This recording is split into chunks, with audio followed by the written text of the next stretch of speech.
Thank you for joining me for this episode of God Talk. And in this episode of God Talk, I want to talk to you about artificial intelligence, Satan, and the end times.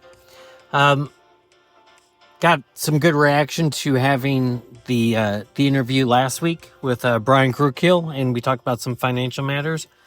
Told Brian we've got another idea, a topic or two that we might podcast together, and probably will do another one with him maybe 6 weeks, 2 months from now. I've also got a buddy that's the former lead singer and founder of the Newsboys, and he actually worked at the church for a year. For some of you who've been around for a while, you might know him, John James. And I talked to him. He's been gone from the church for, goodness, like 6+ years now. And so a bunch of people weren't around when he was here before. And so I talked to him. He's excited about maybe doing a podcast with me. I've got a buddy whose sister is in the hospice kind of industry, and has got a lot of really cool stories with like people that have experienced like some near-death experiences, and just how God's worked in people's lives, even in the midst of illnesses that ultimately take their life. Anyways, I haven't reached out to her yet, but I think that would be an interesting one to hear from. And so on occasion, I'm going to try to do a few more of those. They're a little bit difficult to do, just coordinating time. Also, the Podbean that I use, at least for as much as I can tell, if they're in the office with me, I can have like the music intro, the music background. But when I do like a group one and people are basically patching in through the app with me, it doesn't give me that option. So it'd be a little plainer for the ones that I'm doing that are across the country and I'm talking to them. Anyways, there's some logistical things that I need to work out there on my limited pastor brain when it comes to technology. But what I want to talk to you about today is, once again, AI, Satan, and the end times. Now, what in the world do all those things have in common? Well, hopefully by the end of this podcast, you'll kind of see what they all have in common. Had an interesting Bible class last night. We've been talking about evidences of faith, and just looking at different things in the spiritual, in the supernatural. And if you recognize that things in the spiritual and supernatural really do happen, then, well, you've got evidence for what the Bible speaks about there being good and evil, and that not everything is flesh and blood, but there's a spiritual realm. Like, you have some proof that many things of what the Bible says is in fact true. So I went on a little bit of a rabbit hole yesterday, even though there certainly was an element of spiritual that and supernatural that is part of the whole AI type conversation. But the reason I went down that rabbit hole, well, I had an extra class, but then I had this, I don't know what I should call it. I call it a dream, but it happened all night long. So it wasn't a dream. I've never had a vision, and I actually accidentally said that to the class like 2 weeks ago, and within a week of me saying it, it's kind of like I had a vision. I'm not going to claim it to be a vision because I don't know for sure that it was a vision. It may have been a dream that was all night long. And like when I'm awake in like the natural, when I've experienced God speaking to me, one of the hallmarks is when I basically hear, and I can't fully explain to you how it is that you hear. I say it's on a cellular level. You hear them, but it's not like with your ears. But it's things that you just wouldn't even begin to think that like, you know, it's just, it's so contrary to what you would normally think. It can't be a thought. Now, when you get into the realm of dreams, my goodness, everything is fair game. So I don't ever think of AI. I literally, I've used it maybe less than half a dozen times in my whole life. The last time I had used it, other than the fact that I did actually use it a couple days ago after I had the vision, the dream about it, it was 6 months or longer since I don't use it and I don't think about it. I don't use it because in my ignorance, and I realize this is partly ignorance, like in the same way, I mean, when I was in school and they were coming out with graphing calculators, I wasn't a fan of calculators, graphing calculators, things like that, because it makes your brain lazy. You used to be able to do all that stuff in your head. Why would you want to lose that ability? But it also makes you faster. It makes you better. It makes you more accurate. It is a tool. I get that and I understand that. I'm just confessing to you, my listening audience, that there's a part of me that just says people who use that are lazy. Now, it needs to be done. It makes everything better and more efficient. But in my realm of being a pastor, I think you can get along just fine without it. So I don't think much about AI. And the other reason I don't like it is because, in my opinion, it's inherently evil. Why? Because it's created by people who are evil. You see, God, who is perfect, creates people who are perfect, and you end up with evil. Well, I mean, we didn't invent evil, but we caught on to it pretty quick, right? So when you have people who are imperfect, who are under the influence of evil, and they create a new intelligence, how does that work out well? If God being perfect creates something and it becomes evil, then how does something that is evil create something that becomes good? And the answer is it doesn't. And I gave an example to the class on that. Is like, there's just bias in it. And the bias itself is evil. And one of the ways that you can do that, and I think it's still true because I had a class member kind of test it out, but I think it's on ChatGPT. You can ask it to tell a joke about Jesus, and it will. Ask it to tell a joke about Muhammad, and it says, out of respect for religions and religious sensitivities, that is not permitted. And that seems a little rude. Like, first of all, the real God, you can make a joke about him, but this false Messiah, this false teacher, like, not that Muhammad was a Messiah, but this false teacher, like, you can't joke about him.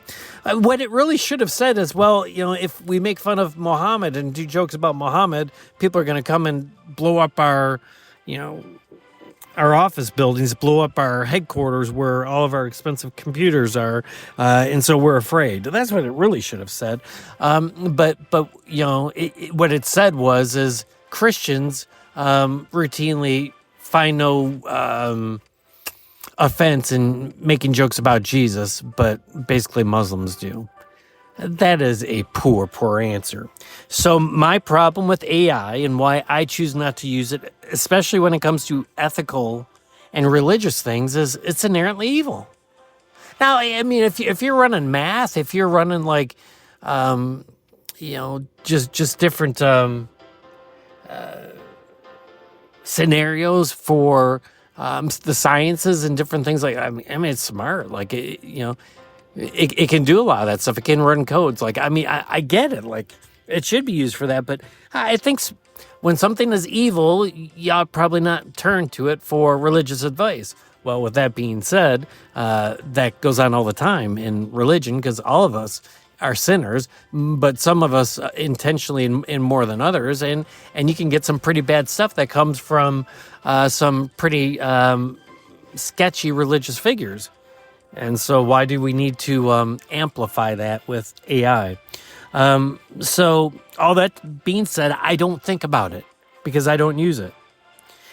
And I'm just setting the stage for you to understand why when I had this like all night long dream, all night long vision about the destruction that is coming because of AI, even to the point of like the end of the world, that caught my attention because I just don't think about it. All that to be said, I'm not claiming a vision from God here. It might be, but I don't know. Why? Because I can have some really crazy dreams about some things that I would never think about. And we're not going to get into them. But like, for the most part, I'm glad I don't remember my dreams because when I do, I just sit there and shake my head and like, where did that come from?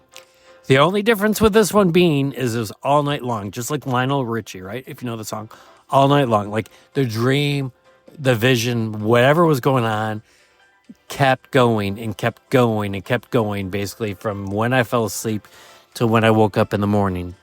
So that got my attention, and I went ahead and did a class on it. And so one of the interesting things, which fit nicely with my vision, but I had no idea of really knowing this, is like there's a lot of predictions out there from people who are the kind of the founding fathers of this that are like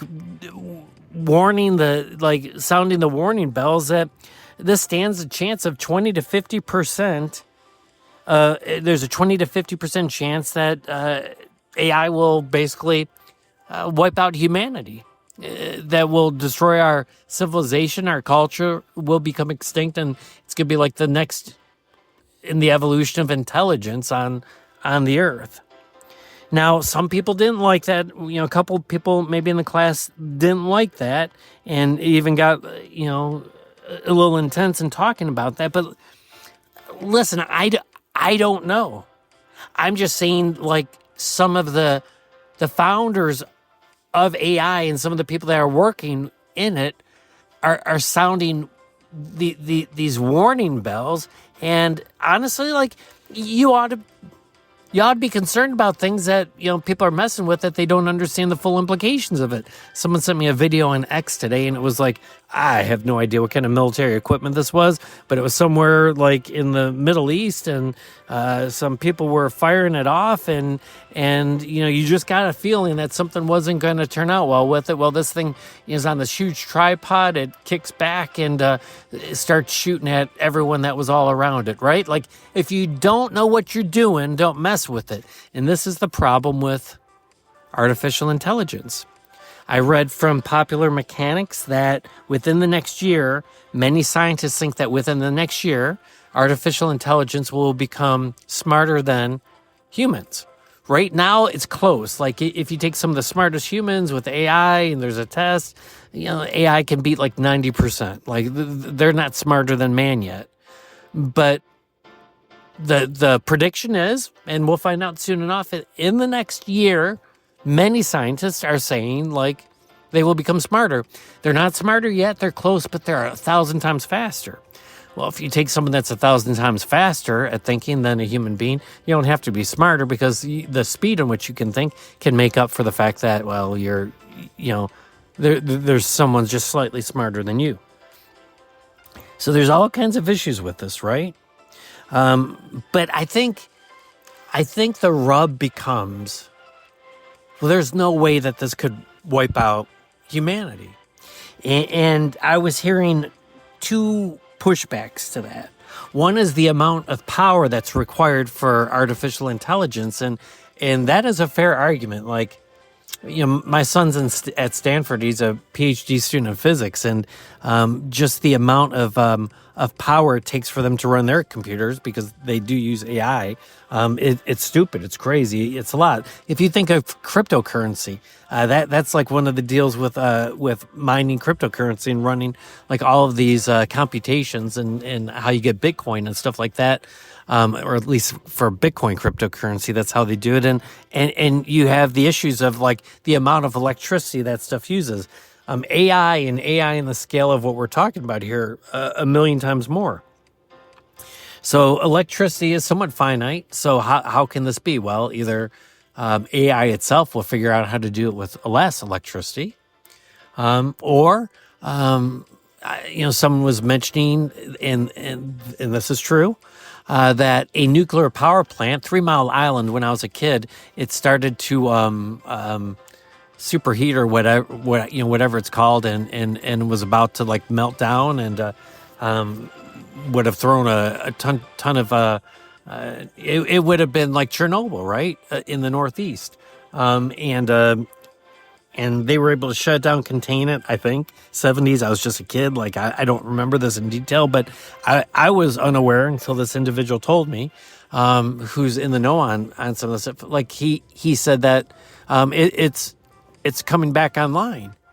and it's coming back online for the sole purpose to provide 100% of its capacity is dedicated to this like new 1 billion, how many ever billion, and I'm not exaggerating, $1 billion facility to run artificial intelligence for the U.S. government. So power is an issue, but when you can dedicate a nuclear reactor to power it, well, you got a little bit of power there. Now, I don't have the ability to do that. You don't have the ability to do that. The owner of 7-Eleven doesn't have the ability to do that, but the United States government does, and China does, and so do some of the other richer nations. So that was one of the big issues.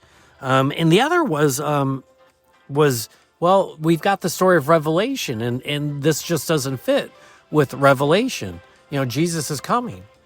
Indeed, he is. But actually, you need to read Revelation to see that it actually does. I mean, it doesn't have to fit. Like, there could be something 10,000 years from now that fits better, but it actually fits kind of nicely with where we're at right now, and with, potential, computers becoming smarter than man, them becoming sentient, self-aware, and things not turning out. Well, that actually does kind of fit with Revelation.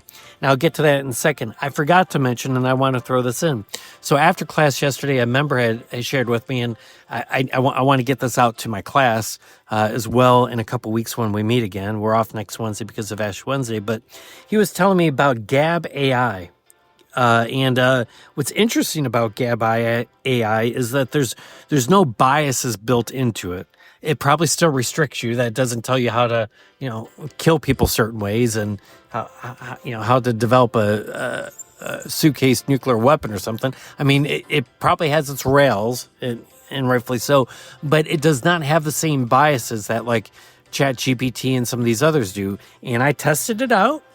And I tested it out by asking it if it would tell me a joke about Muhammad, and then one about Jesus, and guess what? It told me a joke about both. So now, unfortunately, I didn't get the joke.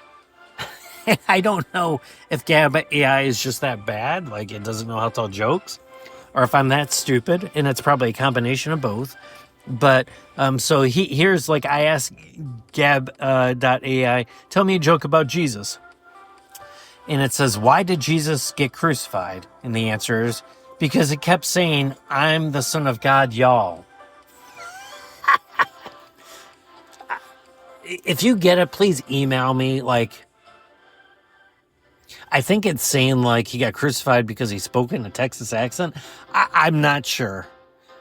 But it does make me feel a little bit better, like at least this form of AI, which is different than the form that is self-learning and like about to be smarter than humans. These are different kinds, but at least based upon this one, I feel like humanity may be safe. At least the comedians are. Then I asked it a question about Muhammad. I said, tell me a joke about Muhammad. And here's the answer. Why didn't Muhammad like to play chess? I feel like I'm like at Vacation Bible School with kids. Kids, why did Muhammad not want to play chess? I don't know. Why did Muhammad not want to play chess? Well, the answer is because he always got pissed off when someone touched his pawn. Now, I don't want to go too far into that. I don't know who your kids might be here listening to you and stuff like that, but I think I can understand what it's alluding to, which would be very offensive to a Muslim, but I don't get the joke. I mean, I get the inappropriate allusions and illustrations if that's what it's saying, but like,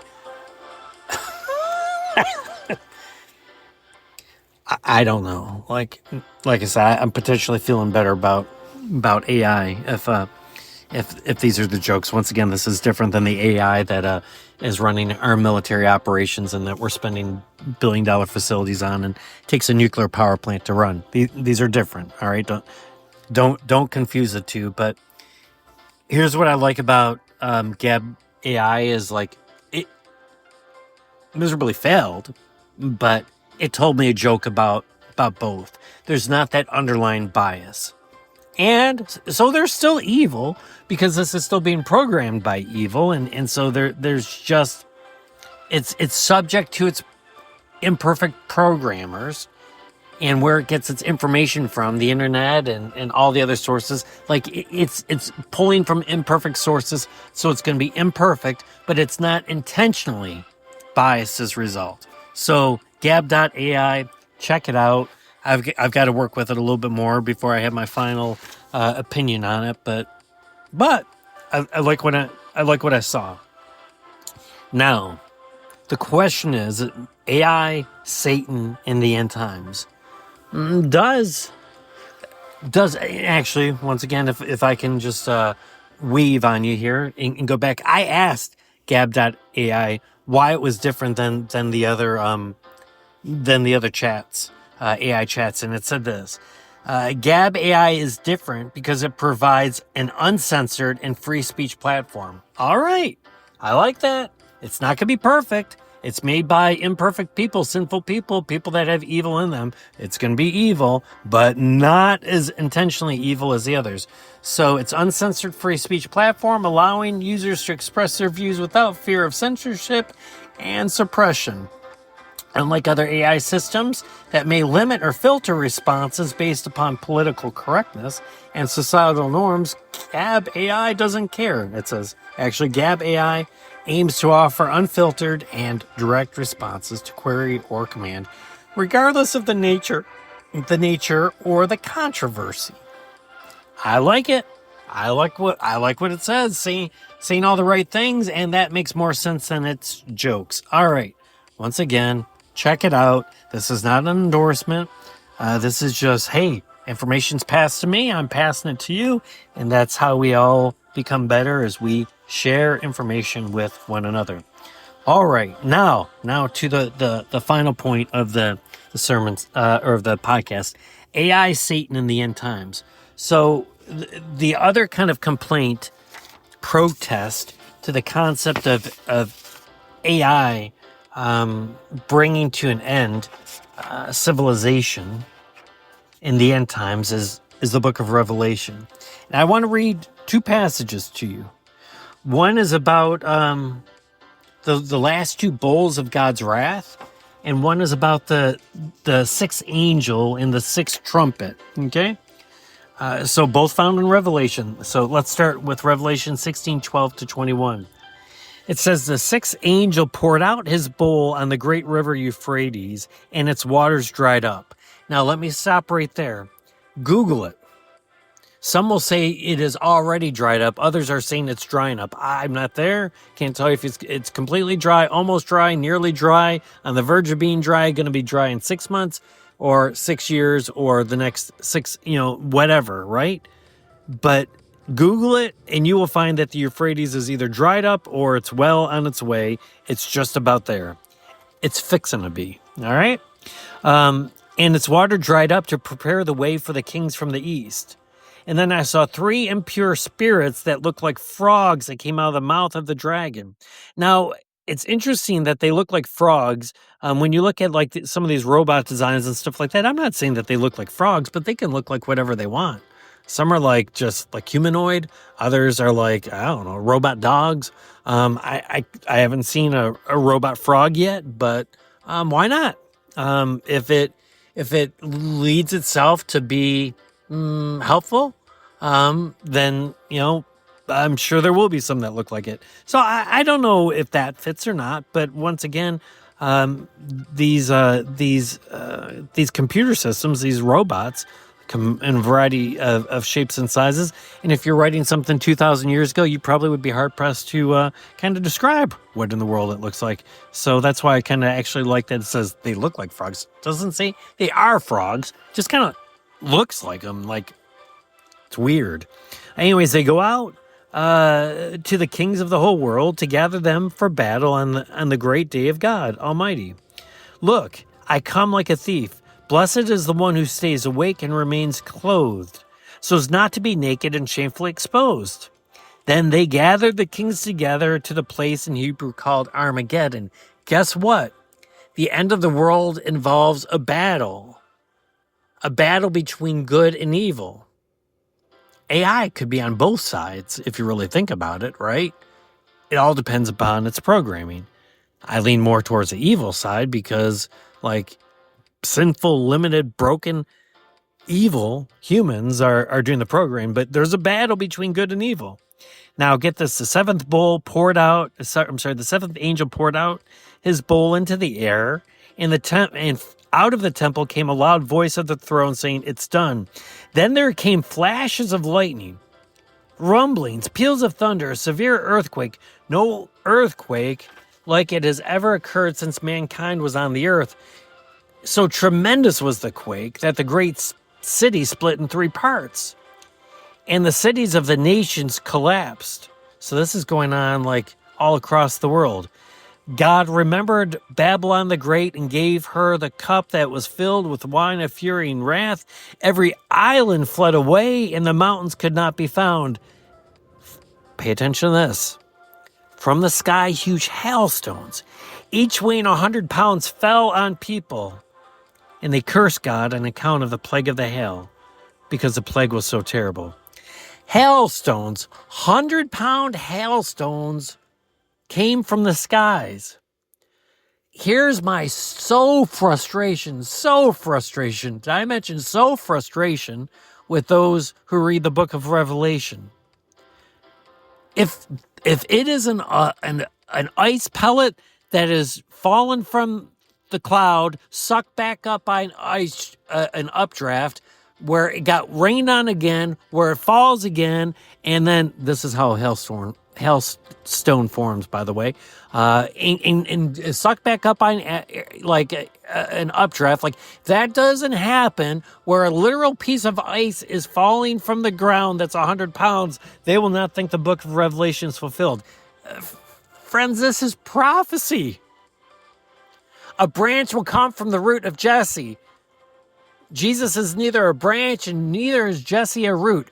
Prophecy is figurative. It is figurative. It is figurative. How do you put into words something that might not happen for 2,000 years? How exactly would you describe a drone that comes from the sky and attacks someone or falls on someone or something like that? Like, how would you describe that 2,000 years ago when there's no airplanes, there's no blimps or hot air balloons or human squirrel glider? Like, there would be no words to explain it. I don't know what a drone weighs. I'm sure lot less than 100 pounds. And I don't think 100 pounds is literal. Like, if it's 101 pounds, that does not mean the prophecy is not true. If it is 79.5 pounds, that does not mean the prophecy is not true. It is trying to illustrate a point that there's going to be these objects, these things from the sky. It doesn't have to be from God. God just uses it, that begins taking the life of people. They're falling on people. They're killing people left and right. Kind of fits a lot of technology that exists to this day. I'm kind of worried about one of those Amazon packages falling on me, tell you the truth, as they fly those things over the city, and one's going to drop on my head. Did I mention I actually had a light fall on my car once before, a city light? I'm sitting there parked at a stop sign, and it literally falls from the sky and hits my trunk. The city wouldn't pay for it because they said it was an act of God. And I literally had the news media interview me on the story, and when they shared that with me and I shared that with them, I said, well, I have to tell you, I'm glad that the city now believes in God. All right, last point here, and we're going to wrap this up. This is the 6th trumpet from the book of Revelation, Revelation chapter 9, 14 to 21. It said to the 6th angel who had the trumpet, "Release the 4 angels who are bound at the great river Euphrates." And the 4 angels who had been kept ready for this very hour and day and month and year were released to kill 1/3 of mankind. 1/3 of mankind dies. Folks, this is a mass death event that happens at the end times as these wraths are being poured out. Someone mentioned to me, well, I don't think that it could be, what we talked about in class because Jesus is coming. Indeed, he is. But flesh and blood can't inherit the kingdom of God. And so that there's going to be a mass die out of humanity before Jesus returns. And for those who didn't die, they still have to. They or at least they have to be changed, Paul says, right? Because flesh and blood do not inherit the kingdom of God. So you're going to have a third of mankind die. The number of mounted troops was twice 10,000 times 10,000. I heard their number. The horses and riders I saw in my vision looked like this. The breastplates were, pay attention to this. The breastplates were fiery red, dark blue, and yellow as sulfur. The heads of the horses resembled heads of lions, and out of their mouths came fire, smoke, and sulfur. A third of mankind was killed by 3 plagues of fire, smoke, and sulfur. Listen, this is how you would describe 2,000 years ago a lot of our modern fighting machines. Smoke, fire, like coming out from the barrels and turrets of tanks and other rockets that we shoot off. Like, you can't put that into words 2,000 years ago.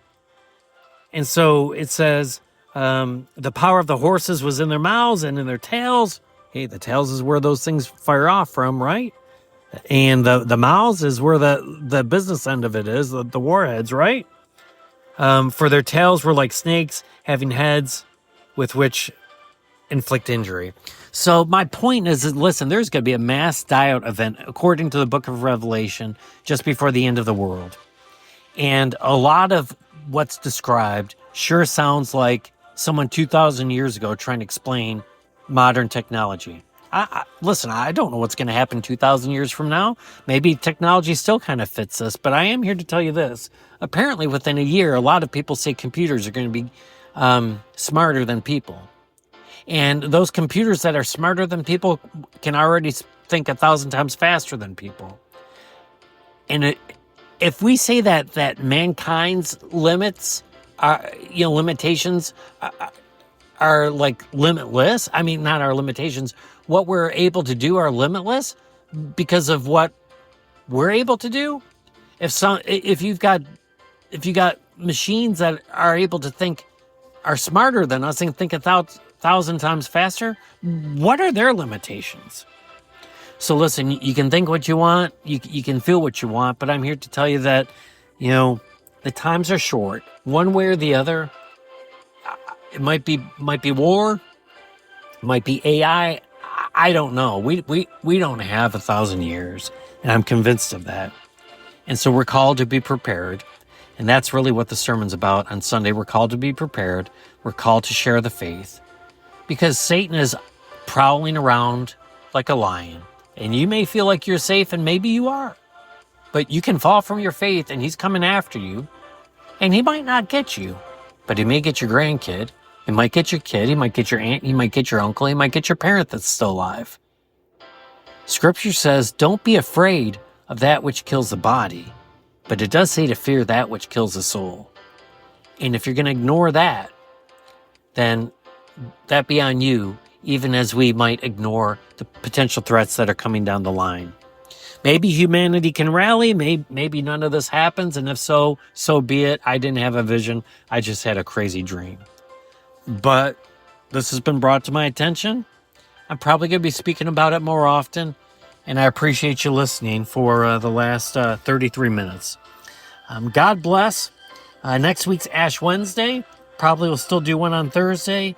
And so I wish all of you a great day, and I look forward to talking to you next week. God bless each of you.